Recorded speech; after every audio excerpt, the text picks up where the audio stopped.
and very happy to have two living, breathing, not dead filmmakers and creators here with us. Ladies and gentlemen, Zack Snyder and Robert Kirkman.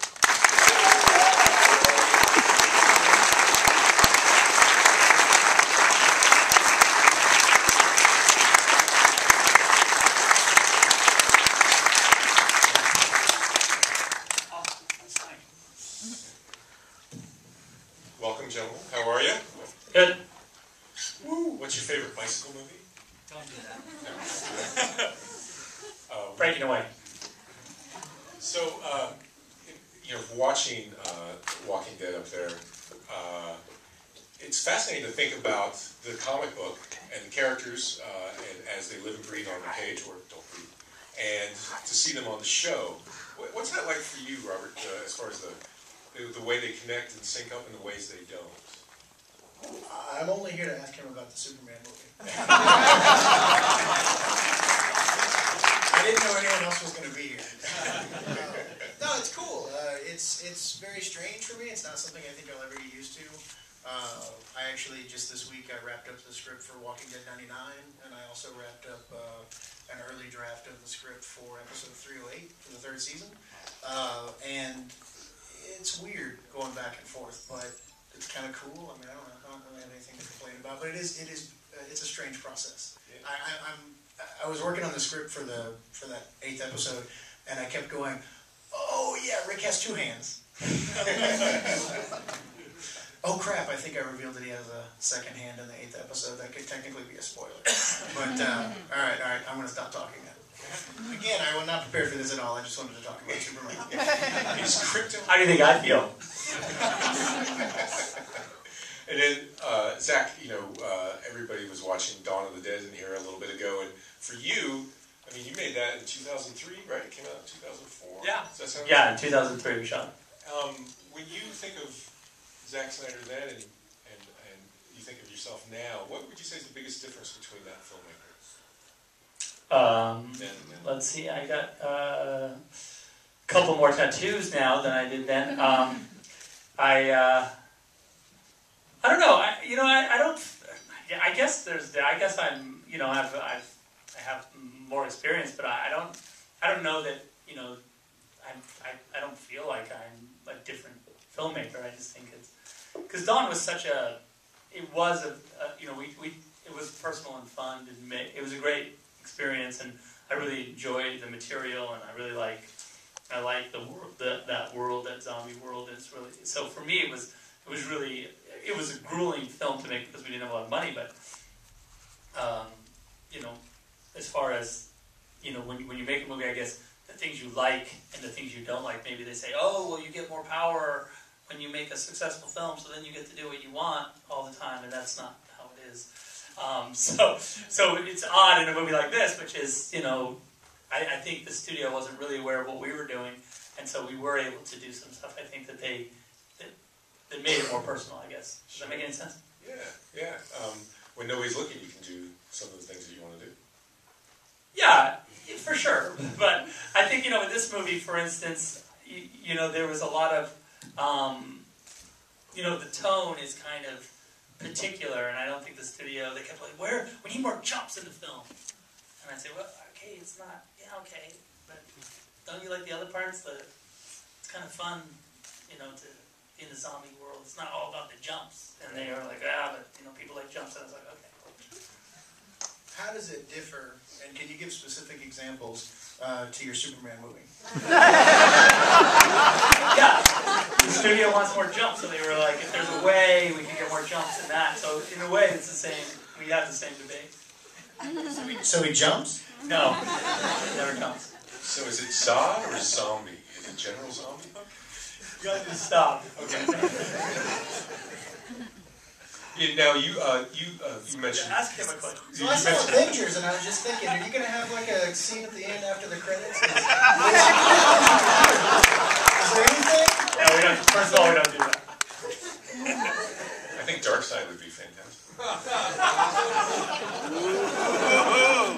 Musical number. That would be close. I have to say it was really exciting meeting you, and I'm very sorry that we're never going to get to talk again.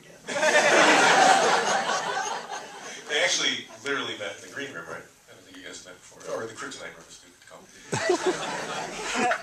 So you mentioned issue 99. Yeah, let's talk about issue 99. It's quite an accomplishment to get to 100 issues, and I know, we're not there yet, man. there's still time. And you started in, what year was it, 2003 also? 2003, yeah. So that's interesting that you guys were both on your initial zombie journeys I in 2003. I have to say, we started working on The Walking Dead like right around the time 28 Days Later was released. Right. And so we got a big jump from that, but then, you know, like a year later, it was Dawn of the Dead and Shaun of the Dead, and I think that really put a big spotlight on zombies, which I think really worked out for me. So it was pretty awesome. Thanks, dude. That's cool. You should do a Superman thing. People are going to start to take notice of, what's the name? Yeah, Superman. They're going to, maybe in the future. You know what you said. Yeah. He's going to be the next Batman. So, have we derailed this enough? Oh no, this is where we live. We like this. Okay. We're good. What about for you guys growing up? You know, the Romero movies, or what were some of the zombie things, or horror in general that you enjoyed, or would consider maybe like a North Star influence? I see you looking at me. I mean, Romero is obviously a huge influence on, you know, what I've done with The Walking Dead. Horror-wise, I actually was not allowed to watch horror films for a really long time, which I think is why I'm such a sissy. I was actually allowed to rent a horror movie like every year on Halloween. And that was the only time I was ever allowed to watch a horror movie. And so every year I either got Hellraiser or Hellraiser 2. You went back and forth? Pretty much. I don't think the third one was that good. But I think they just made another one, didn't they? I think there's like 9. Yeah. oh, there's like 12 of them. Yeah, I don't know. There's a lot. But so yeah, I actually didn't get into like horror stuff really until high school. So and which is I'll tell an anecdote to fill time so we don't talk about Superman. I have a son who's 6 and a daughter who's 3, and because I didn't watch like the Friday the 13th movies until I was, you know, like 17, I watch them and I'm like, what? What is this? Like, this dude's running and I don't really, this isn't scary, this isn't cool, like this is just kind of hokey. I'm like, what's going on? And so I just don't really enjoy those movies as much as I wish I did. And so I'm going to make my kids watch them when they're like 10. Way scarier. Yeah, I don't even think I'm going to tell them. I'm just going to be like, you just watch this with me. Mom's, you know, she's on a trip or something. Don't worry, don't worry. Don't tell her when she comes back. That's like, never mind. For you, I know that you loved comics. I know that you loved heavy metal. You and I have talked a lot about the influence of that on you. Was there a strong horror component in your... I mean, other than just, you know, I think, you know, like The Thing and movies like that, I think were really, I think, influential for me in sort of The Shining, whatever. Like, you know, I can remember those movies really, Alien, those movies really fucked me up, in a good way, I guess. But yeah, I think that, and of course, you know, Romero,